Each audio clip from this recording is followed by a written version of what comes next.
Hey everyone, welcome back with Mac to our final episode of the playthrough of WWF Attitude for the N64. And we're continuing our grudge matches before we get our World Heavyweight Championship match at WrestleMania against that man right there, Owen Hart. And it looks like we got Triple H joining us this time. It's so weird, like, the grudge matches, it starts off with, like, the Fatal 4-Way cage, and then after that we have, like, a regular Fatal 4-Way match after this. You'd think that this cage would be, like, the blow-off match or something. Realistically, if they were to do it, like, properly, I think that, they really ought to just have it to where, you don't necessarily face the champion. Like, obviously we haven't gotten a one-on-one with him. Jeez, Owen Hart just ran right into the cage. But obviously we haven't gotten like a one-on-one with him or anything like that, but it kind of taints it a little bit in my opinion. Like, they could have at least gone like the tag team route in which we face him and, you know, another guy in like the division in a tag team match. Even like a freaking, jeez, I don't know, like a lumberjack match where, like, you know, Owen Hart would be one of the, you know, lumberjack guys, or maybe even like both of us would be able to lumberjacks or something like that. You know, that way, I think that would be kind of like a cool way to get out of it or something like that.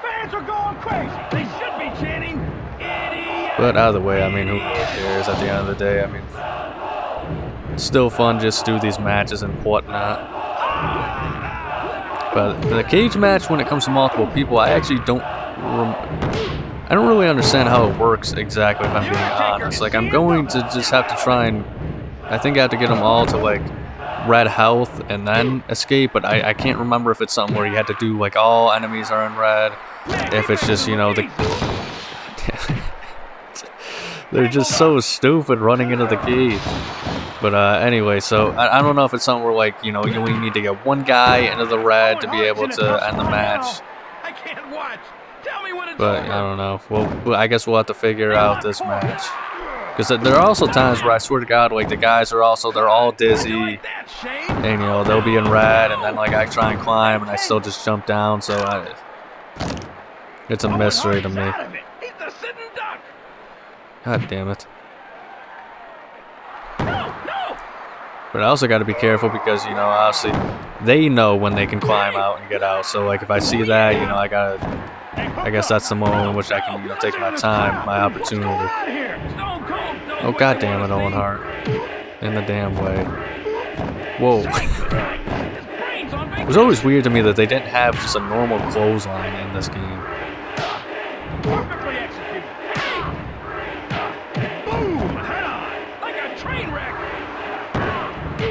Alright, let's see here. We're testing it out now. Okay, I think I am. I think now is the time. No, apparently not. What the hell was that? I was looking at Owen Hart, so I don't understand.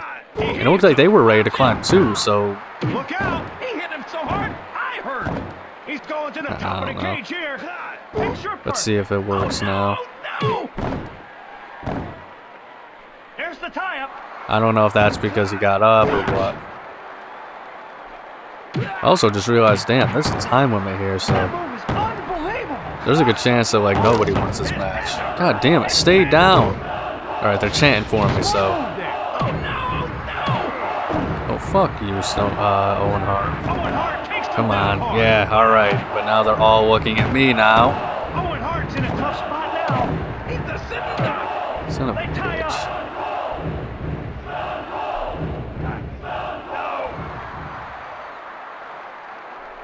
Alright, this is just turning into a handicap match here. Oh shit, now Undertaker's getting a chance. Uh-oh.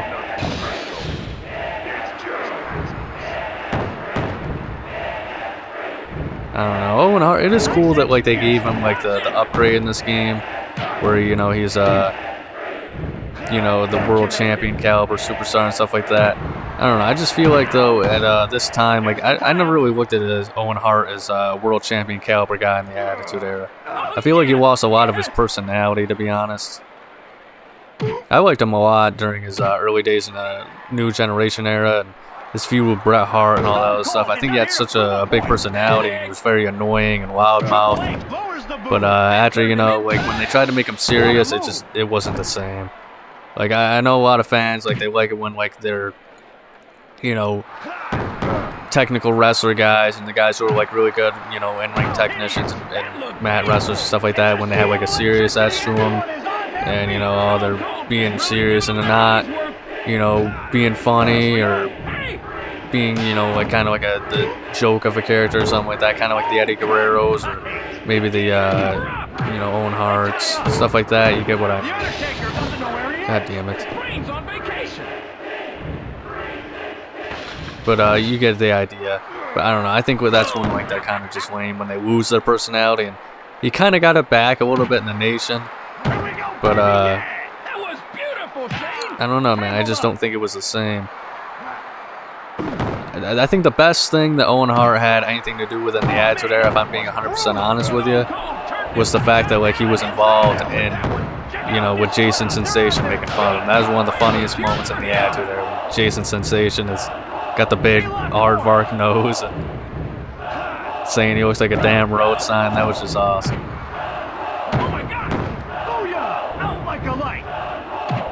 But I don't know. Even with the Nation, like, people, they say, oh yeah, Owen Hart was great in the Nation.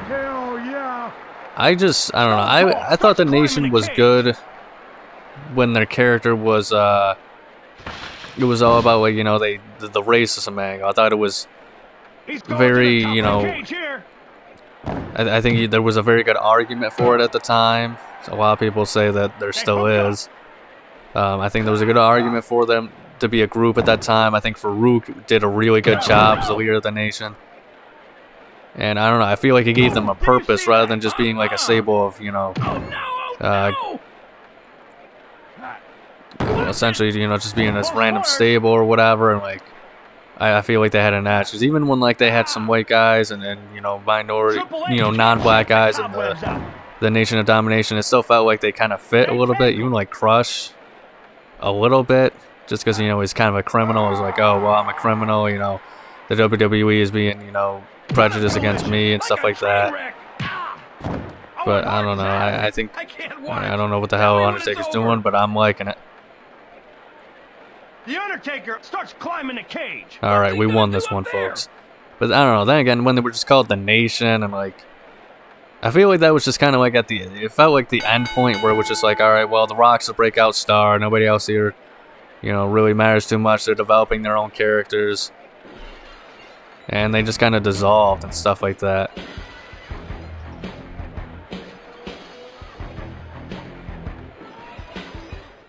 But now we're on to our next match here. And I don't know, they even said, like, Owen Hart gave the Nation credibility. I feel like they're just trying to be nice there. Like, I feel like Owen lost a lot of credibility during the Attitude Era. And I know this might, you know, piss a few people off, but I just think it's the truth. I think when Owen Hart, you know, during the Attitude Era, he was still, like, a pretty viable mid-carder, but you could see he just kept going further and further and further down the card. And it's not really a slight against someone's, like, abilities or anything like that. I just think that, you know, like, he just wasn't somebody who really fit in with the Attitude Era. I think overall it would have benefited him a lot more if, you know, during the Montreal Screwjob, he were to have gone, you know, to WCW. You know, because I could have actually seen Owen as, like, a world champion, like I said, during the New Generation era, during his feud with Bret. But, you know, honestly, there was a lot of, you know, great talent during that time that never got a world title, you know, victory and stuff like that. You know, British Bulldog, Owen Hart, Jake Roberts, Mr. Perfect, Razor Ramon, to name a few. And I kind of do respect the fact that, you know, the titles were a lot more protected back then. It's kind of cool that, you know, you can look at an era and see there's so many guys that were so good and popular and awesome, but they didn't need the world title to prove that they were, you know, they belonged in the WWE. Whereas now it's like, man, if you didn't win, like, you know, a bunch of titles and stuff like that, because there's so many of them, it's like, what the heck, you didn't do anything in your career. Whereas back in the day, it was cool because, you know, it felt like you didn't need titles. It was just the storylines that mattered more. And that's coming from an Attitude Era fan who loves, you know, all the belts and the European title, the hardcore title, and stuff like that. But I think just 90 and 97. Also, I mean, if we're being honest, the whole Montreal Screwjob probably messed up Owen to where he just didn't have the same amount of trust for, you know, the WWF. And probably didn't want to put in the same amount of effort they did, other than just, you know, putting in some good in-ring work. But, I mean, imagine if he went to WCW in 97. I think, I mean, I don't think Owen would have been a big star in WCW. Like, let's just face facts. That's just how WCW was. You know, none of those guys were, and it took him, like, you know, 3 years to figure out what the hell to do with Bret Hart.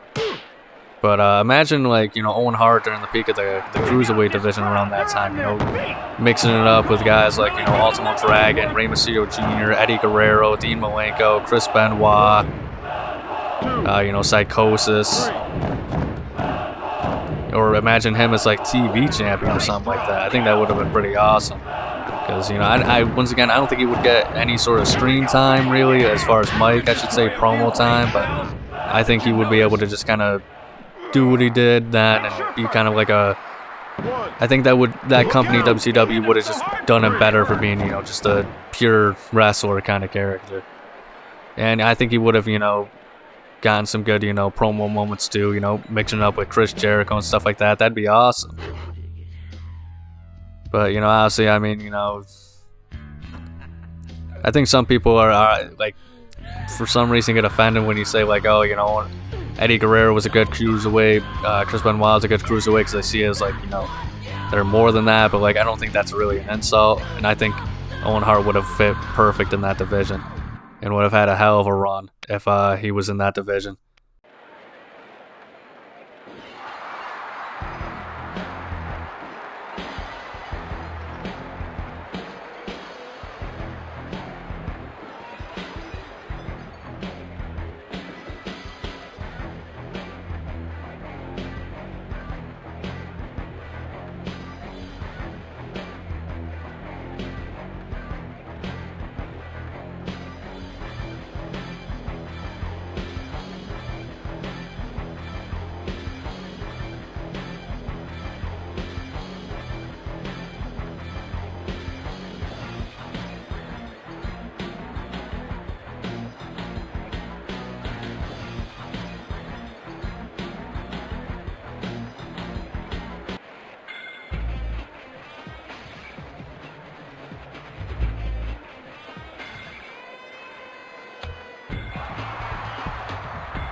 Not a nugget.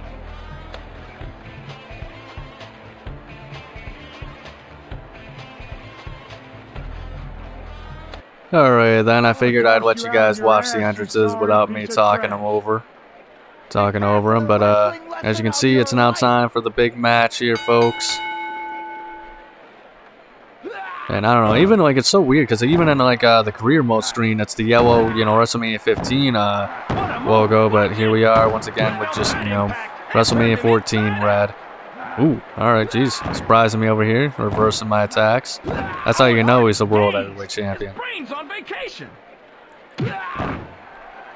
But yeah, I don't know. For some reason, like I just have emulator issues where like the freaking hands will just disappear for some reason. It's always like I think the right hand for some reason too. But I don't know. Like it's always non-consequential issues with these emulators, but it is kind of just annoying. But I don't know. I don't know how emulators work and stuff like that. Quite honestly, I'm just thankful that I can play, you know, these games on my phone. Alright. And the thing too is, I wish like, you know, the World Heavyweight title match or something would be like half an hour time limit. That way, you know, it would just be more of an epic encounter and stuff like that. Because I mean, honestly, as you can see, you know, the match is pretty much over right now. But you know what? Out of respect for Owen and, you know, big match feel, I'll give him another one. Ooh, looks like he got a nasty gash on his forearm there. You know what? A special ending for you guys too. We'll end this with the Texas Cloverleaf. By the way, before we end this video, I do want to ask you guys, what's your favorite Stone Cold Steve Austin moment? And a second one, what's your favorite Stone Cold Steve Austin vehicle moment? I mean, there's like a freaking 10 of them. There was a time where he freaking drove into the ring, then and beat up Vince McMahon during his ceremony. There was a time where he did the beer bath. There was a time he almost killed Rikishi. I think that's my favorite one, honestly. But you let me know down below, favorite Stone Cold moment and favorite Stone Cold vehicle moment. But that's about all she wrote for this playthrough. I don't know what I'm going to want to play next week yet, but there is going to be another wrestling game starting, next week, of course. If you enjoyed, make sure to like and subscribe. Thank you so much for watching. Check out next week's episode on Wrestling Wednesday, but above all else, please, fellas, remember to have a nice day.